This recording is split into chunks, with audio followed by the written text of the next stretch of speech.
Welcome friends, welcome to my Nifty prediction video. ये April महीना क्या रहा फिलहाल। हम लोग मार्च का क्लोज में जो क्लोजिंग था वो उस दिन 22,800 क्रॉस करके वापस नीचे की तरफ में क्लोज दिए थे। उसके बाद फर्स्ट वीक ऑफ अप्रैल में हम लोग 21,800 आए।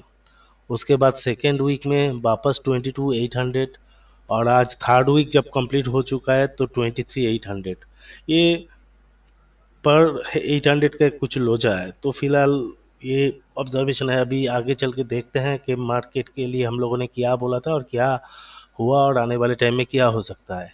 तो लास्ट वीडियो में हम लोगों ने बताया था कि रिसेशन क्या, ट्रम्प का टैरिफ हम लोग को रिसेशन की तरफ में पुश करेगा। माने या ना माने, देखिए डर तो कुछ ना कुछ था, लेकिन क्योंकि वाइटल सपोर्ट्स ट्रिगर नहीं हुए थे तो इसलिए मार्केट में कोई क्रैश नहीं आया है।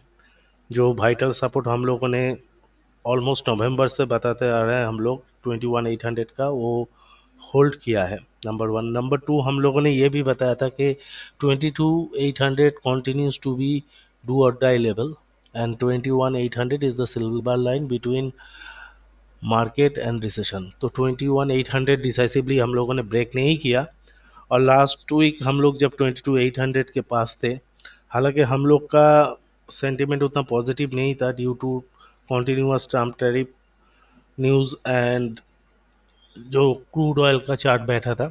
लेकिन हम लोगों ने ये भी बताया था कि 22,800 क्रूशियल लेवल, उसके ऊपर सस्टेन करेगा तो मार्केट ऊपर जाएगा, उसके नीचे आएगा तो मार्केट नीचे जाएगा। तो फिलहाल हम लोग स्टार्ट करते हैं डेली चार्ट से। देखिए हम लोगों ने जो राइजिंग चैनल 4 मार्च को मेंशन किया था कि यहाँ पे अराउंड 22,000 एक बॉटम हो सकता है, और हम लोगों ने यह भी बताया था कि क्योंकि प्रीवियसली 21,800 एक भारी भरकम सपोर्ट है तो हम लोग उसको एक थोड़ा टॉलरेंस लेवल डाल के सोच सकते हैं कि अराउंड 21,800 से 22,000 के बीच मार्केट बॉटम करेगा। तो मार्केट ने वो तो पहले ही किया था 4 मार्च को। उसके बाद वापस जो ट्रम्प टैरिफ के वजह से मार्केट में गिरावट आया, वो भी 21,800 को ब्रेक नहीं किया। ये एक पॉजिटिव थिंग है। बट यहाँ पे राइजिंग चैनल को मार्जिनली ब्रेक किया था, लेकिन वो भी टॉलरेबल है। ऐसा कुछ ज़्यादा ब्रेक नहीं किया था, क्योंकि अगर हम लोग यहाँ पे लॉन्ग हुए भी थे तो हम लोग का स्टॉप लॉस वही 21,800 था जो ब्रेक नहीं हुआ। तो अभी आउटलुक को हम लोग थोड़ा वीकली में कन्वर्ट कर लेते हैं। देखिए वीकली चार्ट में आप देखेंगे तो उसमें ये ट्राम वाला सेक्शन बाई क्लोजिंग चार्ट में इग्नोर्ड है, क्योंकि वो इंस्टेंट 1,000 पॉइंट प्लस का फॉल था एंड इंस्टेंट रिकवरी था। तो मार्केट जब ट्रम्प का ये टैरिफ वाला गेम, उसके अगेंस्ट में चाइना का रिटेलिएशन जो था, ये सब डिस्काउंट कर लिया। उसके बाद मार्केट समझा कि ये चलने वाला है। अभी फ़िलहाल इंडियन मार्केट के लिए वो नेगेटिव नहीं है, क्योंकि इंडिया को 90 डेज़ का एक रिलीफ मिल गया है, और आगे चल के हो सकता है कि इंडिया और दूसरों कंट्री के ऊपर ये इफ़ेक्ट ना आए। तो सोचा जाए तो अभी टैरिफ का इफ़ेक्ट सिर्फ और सिर्फ चाइना के ऊपर है। तो वो इनडायरेक्टली इंडिया को फ़ायदा देने वाला है। और इसके पहले भी हम लोगों ने बताया था कि अगर टैरिफ होता भी तो लॉन्गर टर्म में वो मार्केट के लिए, इंडियन इकोनॉमी के लिए पॉजिटिव होता है। चलिए वो तो अलग बात है, वो बात का हम लोग सोचेंगे। अभी फ़िलहाल क्या सिचुएशन है। तो लास्ट वीक ये जो अराउंड 22,800 मार्केट था, इसलिए हम लोगों ने इसको डू और डाई लेवल बोला था। यहाँ पे आप देख सकते हैं कि लाइन चार्ट में एक इनवर्स हेड एंड शोल्डर बना हुआ था।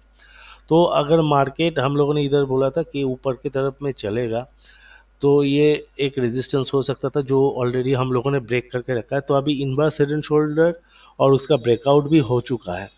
और हम लोगों ने ये बताया था कि 23,065 एक माइनर सा रेजिस्टेंस है, जिसको टेकआउट करने पर मार्केट का हम लोगों ने 23,800 का एक प्रोजेक्टेड टारगेट भी दिया था अपसाइड के लिए, जो रीच हो चुका है। तो वही मैंने वीडियो के शुरू में बोला कि हर एक हफ्ते एक 800, फर्स्ट 22,800, देन 21,800, देन अगेन 22,800, और इस हफ्ते 23,800 हम लोग पहुंच चुके हैं। तो आशा करते हैं कि आने वाले हफ्ते में हम लोग 24,800 पहुंच जाए।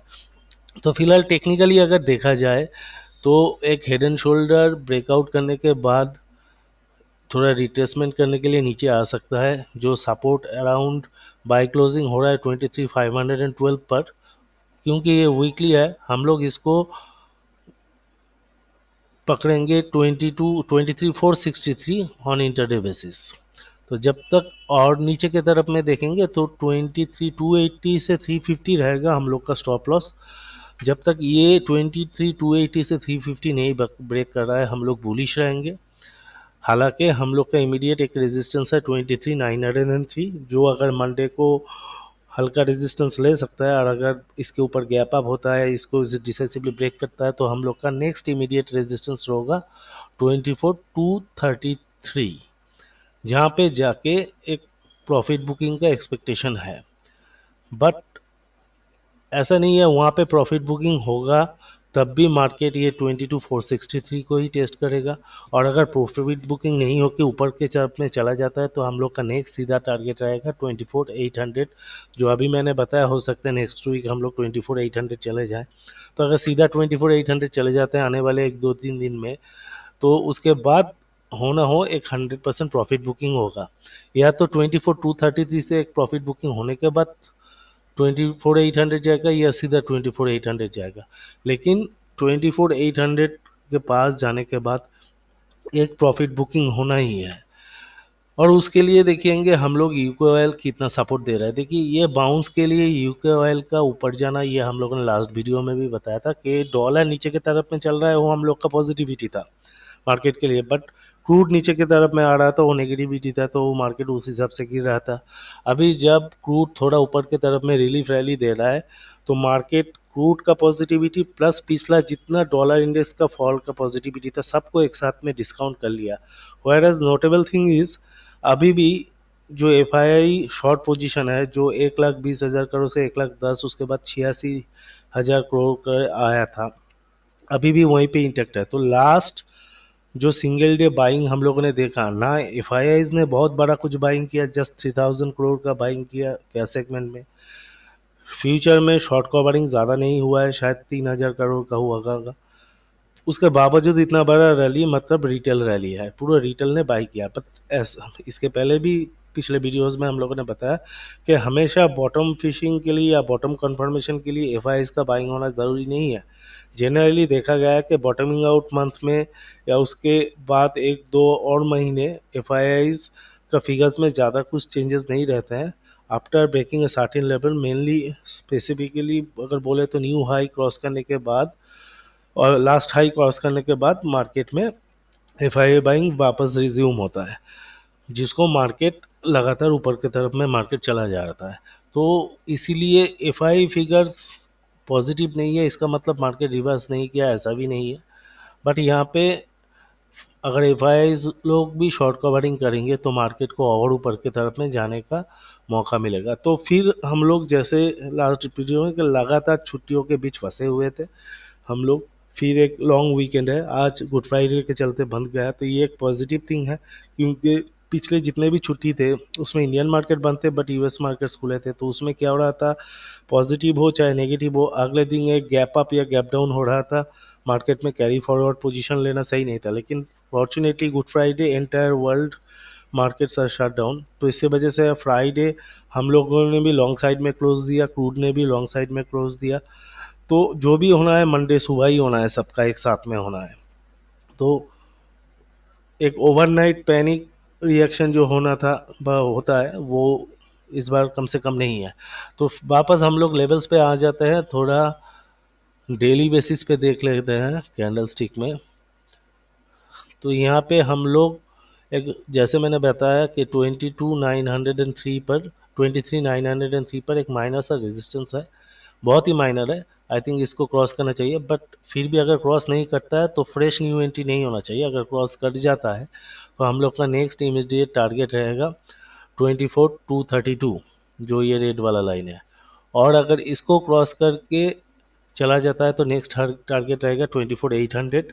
बट याद रखिए 24,232 से एक रिट्रेसिव डाउन मूव हो सकता है, हल्का सा प्रॉफिट बुकिंग, जहाँ पे मार्केट नीचे की तरफ में 23,470 के आसपास आ सकता है।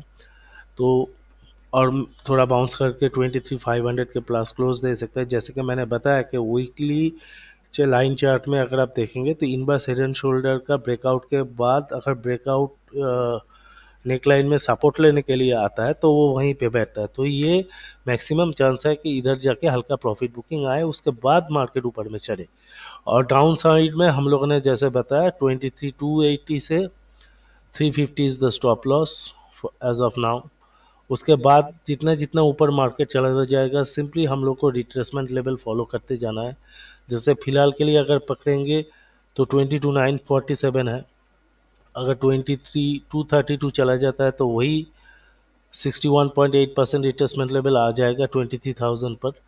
तो वो हो जाएगा मेक और ब्रेक लेवल कि हम लोग ये अपसाइड रिज्यूम करते जाएंगे या फिर एक टर्न अराउंड होगा। तो फिलहाल के लिए यही पकड़ के चलिए कि मार्केट बुलिश है। हम लोग तब तक बुलिश रहेंगे जब तक 23,280 से 350 के ऊपर है। उसके नीचे भी आएगा तो इमीडिएटली बियरिश नहीं है जब तक लास्ट मूव का 61.8% रिट्रेसमेंट लेवल नहीं ब्रेक करता है तब तक। आप साइड में माइनर रेजिस्टेंस 23,903, उसके ऊपर 24,233 is the immediate target and उसके बाद 24,800 और 24,800 एक ऐसा लेवल है जहाँ पे जाके हल्का प्रॉफिट बुकिंग होना चाहिए। तो फिलहाल आने वाले हफ्ते के लिए यही आउटलुक है। क्रूड ऑयल में भी देखा जाए कि एक बाउंस बैक आ रहा है। ये बाउंस बैक अगर कंटिन्यू हुआ तो ऊपर 71 से 72 तक जा सकता है, जो एक प्रीवियसली बहुत बढ़िया सपोर्ट था, अभी एक बढ़िया रेजिस्टेंस है जहाँ पे जाके क्रूड ऑयल नीचे की तरफ में मूव करने का एक असर बनेगा। अनटिल देन क्रूड का ऊपर जाने का काफ़ी स्पेस मिल रहा है। और डॉलर इंडेक्स तो इतना ही नीचे ऑलमोस्ट 99 के पास आ गया है, तो यहाँ पे भी 100-101 भी जाता है तो वो मार्केट के लिए ज़्यादा नेगेटिव नहीं है, क्योंकि मेन जो ट्रिगर लाइन है 103 उसके हम लोग $4 नीचे है तो हम लोग को थोड़ा स्पेस मिल रहा है। और ज़्यादा नीचे जाएगा तो मार्केट के लिए उतना ही पॉजिटिविटी क्रिएट करेगा। और फिलहाल ये भी देखा गया है कि ट्रम्प ने जब 245 टैरिफ कर दिया, मार्केट ने रिएक्ट ही नहीं किया, तो मतलब अभी ट्रम्प टैरिफ का लोचा या सेंटिमेंट हम लोगों के ऊपर ज़्यादा काम नहीं करने वाला है। तो दूसरा कोई फंडामेंटल आना है और ऑलरेडी रिजल्ट सीजन चल रहे हैं तो रिजल्ट का भी कम ज़्यादा मार्केट एंटिसिपेशन करके रखा है कि ये हो सकता है ये हो सकता है। तो मार्केट में नेगेटिविटी का जगह काफ़ी पिछले 2 हफ्ते से घट गया है और जितना सिचुएशन ख़राब था इससे आने वाले टाइम में बेहतरी हो सकता है। अभी 245 किया है, 350 भी करेगा तो दिक्कत नहीं, लेकिन वो अगर घटा के 100 करेगा तो वो मार्केट के लिए पॉजिटिव ट्रिगर हो जाएगा। तो अभी जस्ट हम लोगों को देखना है कि क्रूड ऑयल कितना ऊपर तक चलता है, और बाई चांस अगर 71-72 जोन को क्रूड ऑयल टेकआउट कर लेता है तो क्रूड ऑयल 79 तक जा सकता है, जो मार्केट के लिए बहुत ज़्यादा अच्छा होगा। तो step by step crude oil को फॉलो करते जाइए और मार्केट के लेवल्स को फॉलो करते जाइए। पैटर्नली 24,800 काफ़ी ज़्यादा चांस दिख रहा है आने वाले टाइम में। और एक चीज़ जो पॉजिटिव है, लास्ट फॉल को हम लोगों ने फास्टर टाइम में रिट्रेसमेंट किया, आप देख सकते हैं। अगर यहाँ पे 2, 2, 4, 5, 3, 8, 9 डेज का फॉल था, वही हम लोगों ने 1, 2, 3, 4, 5, 6 डेज में उसको तो faster retracement of last leg always an indication of reversal. तो ये एक लॉजिकल साइकोलॉजिकल कॉन्फर्मेशन आप बोल सकते हैं कि मार्केट में हम लोगों ने रिवर्स कर लिया है। प्लस वीकली चार्ट में भी हम लोगों ने जैसे बताया था, लाइन चार्ट में आप देख सकते हैं, हालांकि डेली चार्ट में हल्का सा वायलेशन हुआ था वो टैरिफ वाला अनाउंसमेंट के दिन जो क्रैश हुआ था उसमें। बट अगर आप वीकली में देखेंगे तो यहाँ पे एग्जैक्टली ABC एंड A=C आपको मिलेगा, plus inverse head and shoulder, plus ये राइजिंग चैनल का लोअर लाइन वायलेशन नहीं हुआ है। तो किसी भी एंगल से टेक्निकली पकड़ेंगे तो यहाँ पे हम लोग को ये बॉटम पकड़ पकड़ के ही चल सकते हैं। जस्ट स्टेप बाय स्टेप हम लोग को थोड़ा सावधानी या वॉचफुल करके लॉन्ग रहना है, ताकि कोई भी किसी भी की तरह रिवर्सल होता है डाउनवर्ड साइड में हम लोग ट्रैप ना हो जाए। बट 90% चांसेस कि बॉटम इज़ मेड, हम लोग अभी ऊपर की तरफ में जाएंगे। हाँ, हम लोग का लिमिटेशन है कि अचानक से सटासट ऊपर नहीं जा सकते हैं। जैसे मुझे कंप्लीट अप्रैल या आप मई भी पकड़ लेते हैं तो 57,500 के ऊपर प्लस माइनस बैंक निफ्टी जाना नहीं दिख रहा है। तो अगर बैंक निफ्टी उसके ऊपर नहीं जा पाएगा या तो वहाँ पे कंसोलिडेट करेगा, नहीं तो नीचे की तरफ में आएगा, तो निफ्टी में भी प्रॉफिट बुकिंग होगा। तो वही चीज़, और जैसे कि प्रीवियस पैटर्न में हम लोग देखते आए हैं कि हमेशा एक मीडियोकर से बड़ा लेवल का करेक्शन के बाद प्रीवियस टॉप के पास जाके एक करेक्शन होता है, जैसे यहाँ पे हुआ था। तो वहीं बाई चांस अगर मार्केट कंटिन्यू करता है ये रैली, तो देर सवेर प्रीवियस हाई के सामने जाके वापस उसको एक 50% प्लस माइनस का रिट्रेसमेंट देना है। तो मार्केट अपने लिए क्या होता है, फंडामेंटली या टेक्निकली रूम तैयार करता है आगे चल के और ऊपर जाने का। तो ये सब सिचुएशन बैठेगा आने वाले टाइम में। तो फिलहाल हम लोग को यही देखना है कि कौन सा सपोर्ट ले रहा है। जैसे जैसे सपोर्ट ब्रेक्स होते जाएंगे उसको रूल आउट करके हम लोग को लोअर लेवल्स में सेफ्टी जोन फिक्स करके सावधानी के साथ राइड करते जाना है। But once 24,800 is taken out decisively, हम लोग को काफ़ी डर घट जाएगा कि मार्केट में अचानक स्विंग में डाउनवर्ड मूवमेंट होने का डर काफ़ी हद तक चला जाएगा, ऑलमोस्ट 99%। तो इस हिसाब से मार्केट को राइड कीजिए। अगर हम लोग का प्रेडिक्शन आपका काम आया, वीडियो अच्छा लगा, तो please do like share and subscribe. Thank you for today.